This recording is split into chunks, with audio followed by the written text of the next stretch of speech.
Sad si mi filmić uništio. Možeš za 360. Tako si stari. Ne, se glupira da se ne razjebeš. Ne mre to biti tak teško. Grijeka. Da gleda jednostavno kad treba teški rad.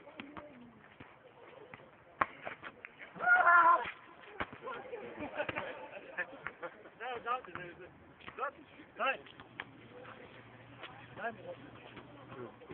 A? Molim? Sad se mi ti uništio filmić. Te moram ja.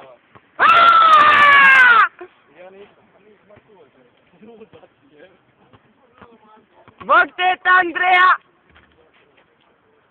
Puštaj! On